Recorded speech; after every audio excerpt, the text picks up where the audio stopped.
নমস্কার বন্ধুরা, welcome to my channel mum blog এনকেতে তোমাদের অনেক অনেক স্বাগত। আশা করি সবাই ভালো আছো, আমিও ভালো আছি।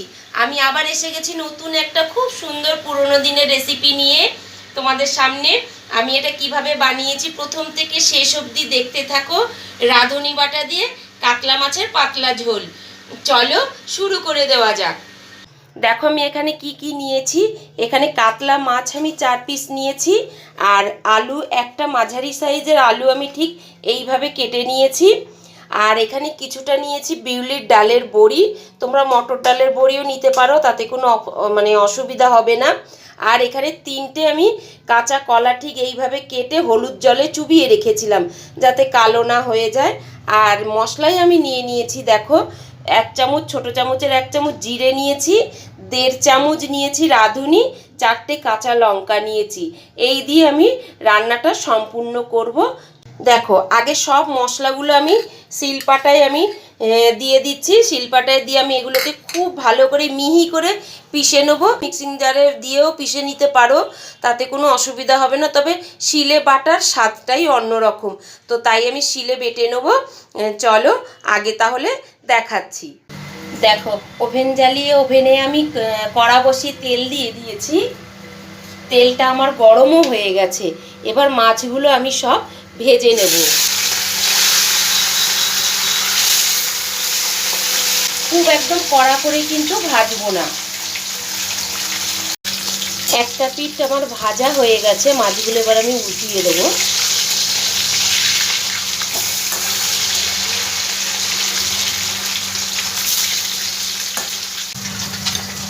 মাছ ভাজতে ভাজতে মশলাটাও আমার রেডি হয়ে গেছে। মিহি করে মশলাটা আমার বাটা হয়ে গেছে। দুটো পিঠি আমার ভাজা হয়ে গেছে, এর থেকে আর বেশি ভাজবো না, তুলে নেব মাছগুলো।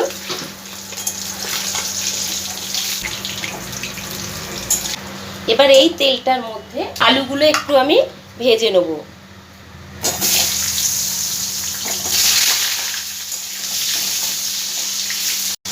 আলুটাও আমার ভাজা হয়ে গেছে, আলুটা আমি তুলে নিচ্ছি।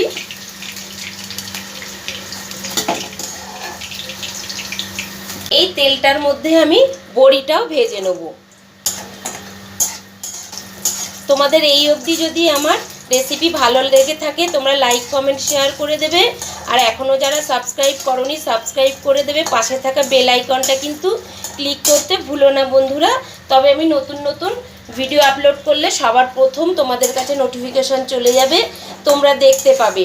আর হ্যাঁ বন্ধুরা, তোমরা যারা ফেসবুক পেজ থেকে আমার রেসিপিগুলো দেখো, পেজটাকে একটু ফলো করে দেওয়ার অনুরোধ রইল। দেখো বড়িগুলো আমার ভাজা হয়ে গেছে। বিউলির ডালের থেকেও না মটর ডালের বড়িটা এর মধ্যে বেশি ভালো লাগে, আমি পাইনি বলে তো আমাকে বিউলির ডালের বড়িটাই নিতে হয়েছে। দেখো আমি আর এর মধ্যে কোনো তেল দেব না। এবার আমি এর মধ্যে ফোড়নটা দিয়ে দেবো। 2টো শুকনো লঙ্কা আমি মধ্যিখান দিয়ে ফেড়ে দিয়ে দিলাম, আর ছোটো চামচের 1/2 চামচ আমি রাঁধুনি দিয়ে দিচ্ছি, কারণ এটা তো সম্পূর্ণ রাঁধুনি বাটা দিয়ে মাছের ঝোলটা, তো রাঁধুনিটা একটু লাগে। খেতে অসাধারণ লাগে জানো তো। রুগীকেও যদি এইভাবে যদি করে দাও খুব ভালো সে খাবে। আর এমনি আমরা সুস্থ মানুষদেরও আমাদের এই রাঁধুনি বাটা দিয়ে ঝোলটা খুব ভালো লাগে খেতে, একবার অন্তত করে খেয়ে দেখবে। আচ্ছা এবার আমি দিয়ে দিলাম রাঁধুনি বাটাটা। গ্যাসের ফ্লেমটা কিন্তু আমি এখন একদম লোতে দিয়ে রেখেছি। এবার আমি এর মধ্যে দিয়ে দিলাম পরিমাণ মতন হলুদ গুঁড়ো, আর ছোটো চামচের 1/2 চামচ লাল লঙ্কার গুঁড়ো আমি দিয়ে দিলাম। রুগীর জন্য যদি তোমরা বানাও তো এটাকে স্কিপ করে যেও। এবার আমি এর মধ্যে দিয়ে দেবো স্বাদ মতন নুন।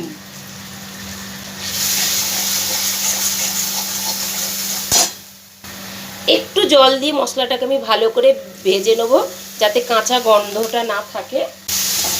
মশলাটা আমার খুব ভালো করে ভাজা হয়ে গেছে। এবার আমি এর মধ্যে কাঁচা কলাটা সম্পূর্ণ দিয়ে দিলাম।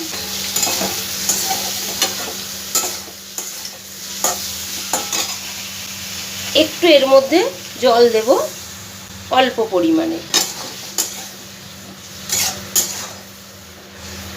গ্যাসের ফ্লেমটা এবার আমি মাঝারিতে দিয়ে দিলাম। এবার এর মধ্যে দিয়ে দেবো আলুটা। খুব ভালো করে মশলার সাথে আলু আর কাঁচা কলাটা আমি কষিয়ে নেব। তোমাদের অনুরোধ করব তোমরা অবশ্যই একবার এইভাবে বানিয়ে খেয়ে দেখবে। ভালো করে আমার কষানো হয়ে গেছে মশলার সাথে আলু কাঁচা কলাটা। এবার আমি এর মধ্যে জল দিয়ে দেবো।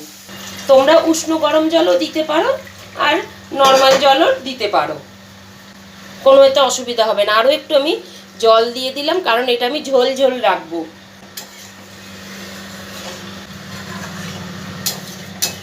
আর কাঁচা কলা কিন্তু যখনই তোমরা কাটবে একটু হলুদ গোলা জলের মধ্যে ভিজিয়ে রাখবে, তাহলে কলাটা মানে কালো হবে না। আচ্ছা, এর মধ্যে আমি বড়িটাও দিয়ে দিচ্ছি। ঢাকনা দিয়ে ফুটে ওঠা অবধি আমি অপেক্ষা করব। ঢাকনাটা এবার একটু খুলবো, একবার এটা ভালো করে নাড়াচাড়া করে দেবো। দেখো কাঁচা কলাটা আমার গলে গেছে, আলুও গলে গেছে। এই পর্যায়ে আমি মাছগুলো সব দিয়ে দেবো।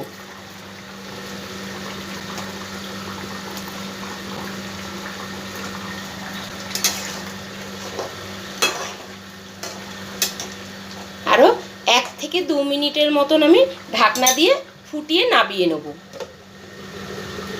2 মিনিট বাদে আমি আবার ফিরে এলাম। ঢাকনাটা আরও একবার খুলবো।